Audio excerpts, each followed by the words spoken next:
What if I told you that the most terrifying defensive team in international football right now isn't Italy, isn't Brazil, and isn't even the World Cup holders Argentina? What if the numbers proved, beyond a shadow of a doubt, that the most impenetrable fortress in world football is currently wearing the three lions of England?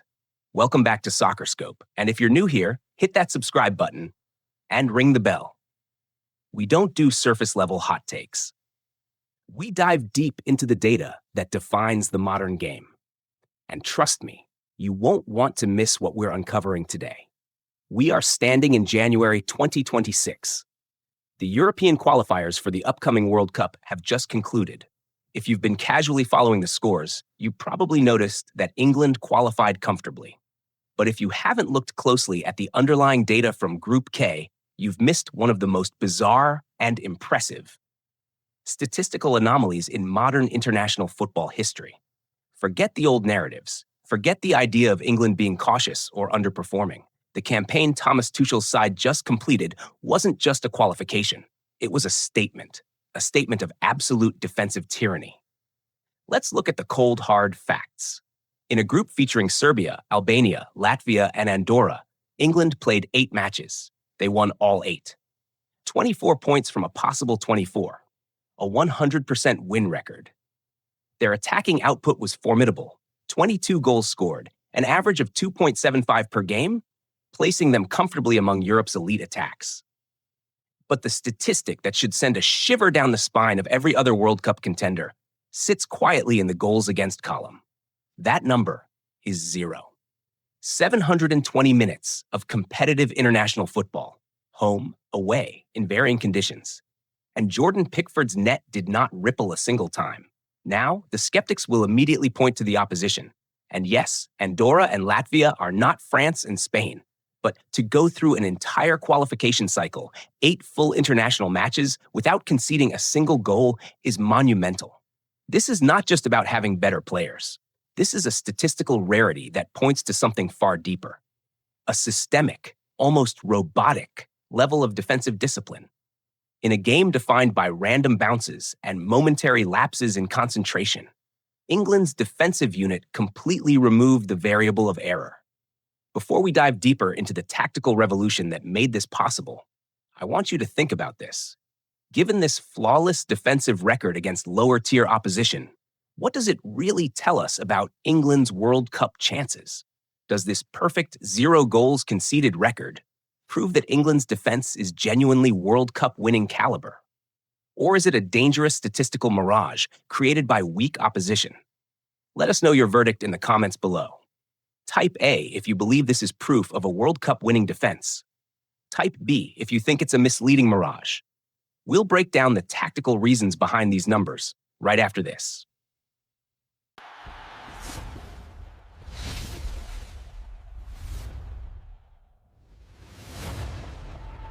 So, how do you go 720 minutes without conceding a single goal? The answer isn't just having good defenders. It lies in a fundamental shift in tactical philosophy, instigated by Thomas Tuchel over the last 12 months. This is not a rigid, cautious England. This is a tactical chameleon, designed to suffocate opponents through intense territorial control and constant structural transformation. The underlying data paints a picture of total dominance. England's average possession soared to 68.4%. But the key metric, the one that truly matters, is their staggering 76% field tilt. What does that mean? It means 3/4 of all final third possession belonged to England. They didn't just keep the ball. They pinned opponents deep inside their own defensive zones, far, far away from Jordan Pickford's goal. So how did they achieve this? By abandoning rigid formations in favor of a shape-shifting system. On paper, the team sheet often listed a balanced 4-2-3-1. But in reality, Tuchel's England almost never stayed in that shape. In possession, they regularly morphed into an aggressive 3-2-4-1, or the now famous 3-box-3 structure. This was achieved in 2 key ways: by asking John Stones to step out from center back and operate inside midfield, or by inverting fullbacks like Trent Alexander-Arnold, dragging them centrally into the engine room. The result? A constant numerical overload in the middle of the pitch. England could circulate the ball almost endlessly, probing for weaknesses without ever fearing the counterattack. And this flexibility didn't stop there. It changed based on the opponent. Against open teams, we saw Tuchel deploy a 3-4-2-1, allowing creative number 10s like Foden and Palmer to operate behind Harry Kane, a direct echo of Tuchel's success at Chelsea. Against deep blocks like Albania, he went even further, an ultra-aggressive 4-1-4-1, pushing dual attacking midfielders high, overloading the penalty area relentlessly. But here's the key. These attacking structures weren't just about scoring goals. They were the perfect platform for Tuchel's trademark, high-intensity pressing. Because England had so many bodies, central and high up the pitch, they were instantly prepared to counter-press the moment the ball was lost. The data confirms it. Their passes per defensive action, PPDA, was an incredibly low 8.2. That's not international-level pressing. That's elite Premier League intensity. Opponents were swarmed before they could even structure a counterattack. The end result of this fluid, suffocating system? A virtually non-existent threat level. England's total expected goals against for the entire 8-game campaign was just 2.1. They faced an average of only 0.8 shots on target per game. Jordan Pickford wasn't making highlight reel saves. He was a spectator, protected by a tactical blueprint, designed to eliminate danger, at its source 60 yards up the pitch. A tactical blueprint, no matter how brilliant, remains mere theory without the right personnel to execute it. Fortunately for Thomas Tuchel, he arrived at the exact moment England's latest golden generation entered its absolute physical and technical prime. The flawless nature of this qualification campaign wasn't just about the system.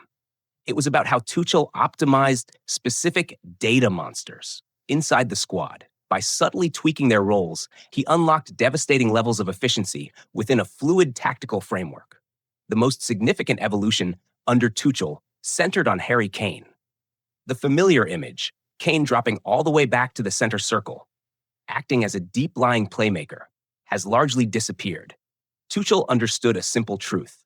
Having the world's best finisher 50 yards from goal is inefficient in a team already packed with creative midfielders. Instead, within these new 3-4-2-1 and 4-2-3-1 hybrid systems, Kane is instructed to occupy higher zones, specifically operating on the edge of the box and in the crucial zone 14, just outside the penalty area. The data validates this shift perfectly. While finishing as England's top scorer with 8 goals, his underlying metrics tell a deeper story. A striker operating at peak efficiency in the final third, his non-penalty expected goals per 90, an outstanding 0.78. A clear signal that Kane is now consistently receiving high-quality chances in the most dangerous areas. He is more lethal than ever by focusing on being an elite finisher first and a creator second. If Kane is the sharpened spearhead, then Declan Rice is the linchpin that makes Tuchel's shape-shifting possible. Whether operating as the lone pivot in a 4-1-4-1 or anchoring the base of the box midfield, Rice is the unbreakable shield. His influence on England's suffocating possession game is total. Throughout the qualifiers, Rice completed 92% of his passes, an ultra-reliable foundation for every build-up phase. More impressively, he ranked in the top 1% of all midfielders across the European qualifiers for progressive passes, constantly breaking lines, vertically, defensively. His reading of the game is uncanny, averaging 2.1 interceptions per 90 minutes. He was the primary reason those rare opposition counterattacks were extinguished before they could even become shots on target. And then there is the free radical of Tuchel's system. Jude Bellingham, liberated from deeper defensive drudgery by Rice's brilliance and the structural security of the back three build-up, Bellingham has been deployed in a hybrid attacking role. Tuchel has weaponized his unique blend of athleticism and technique against low defensive blocks. The numbers are emphatic. Bellingham led the entire England squad in progressive carries. He became the primary mechanism for shattering stubborn defenses through sheer individual dribbling power. His relentless instinct to arrive in scoring positions saw him register the second highest number of touches inside the opposition penalty area, second only to Harry Kane. He is the chaos agent. That makes England's structured possession Unpredictable. This proactive engine is reinforced by defenders like John Stones, whose ability to step seamlessly into midfield is the cornerstone of the entire 3-box-3 structure. Add to this the terrifying pace of Bukayo Saka and Anthony Gordon, stretching defenses vertically, and the picture becomes clear. Thomas Tuchel has built a multi-dimensional force, a team capable of hurting opponents in every possible way. They possess the systemic discipline to deny opponents everything and the individual brilliance in every single zone of the pitch to unlock any defense they face. So, as we stand in January 2026, 6 months out from the World Cup in North America, how do we process this near-perfect qualification campaign? As a tactical analyst, I am professionally conditioned to avoid the word perfect. But what Thomas Tuchel and this England squad achieved in Group K is as close to perfection as you will ever see in international football. This isn't just about beating the teams in front of you. It's about the manner of those victories. In just over 1 calendar year, Tuchel has solved England's greatest tactical riddle, a Rubik's Cube that has defeated England managers for an entire generation. How do you integrate an abundance of world-class attacking talent into a cohesive system without sacrificing defensive solidity? The answer is this England. The critical distinction between this side and possession-heavy rivals like Spain lies in the athletic profile. Spain controls matches through technical mastery, hypnotic passing rhythms, and positional patience. Tuchel's England is built on something different: frightening intensity, physical dominance, and a ruthless willingness to be direct when the moment demands it. Yes, they can pass you to death, but they can also outrun you, outmuscle you, and transition from defense to attack with devastating speed. This is Premier League football, weaponized for international tournaments. And this unique blend of tactical sophistication and raw physical power has not gone unnoticed. The data models have responded. The cold, hard numbers generated from this campaign have forced the supercomputers to reevaluate England's status on the global stage. According to Opta's latest World Cup 2026 predictive model, England are now the third favorites to lift the trophy, an 11.8% chance to win the entire tournament. They sit behind only France, with their absurd squad depth and recent tournament pedigree, and Spain, whose own tactical revolution is already in motion. But now, we must temper optimism with reality. England's ranking, third, not first or second, reflects one unresolved concern.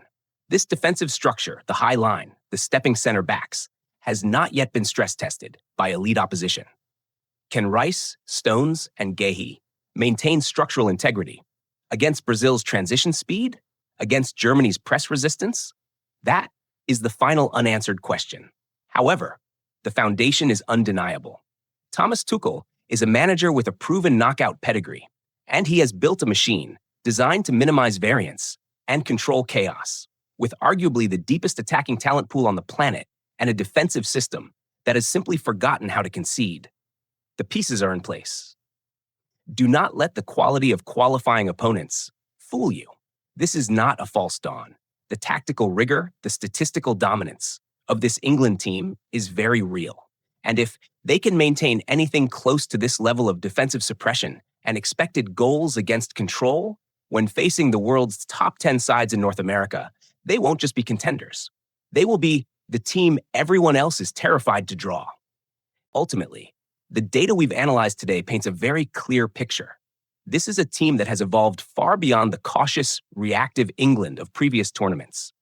This is England version 2.0, a tactically sophisticated, high-intensity machine engineered by Thomas Tuchel to dominate territory through fluid structural changes and suffocate opponents with elite counterpressing.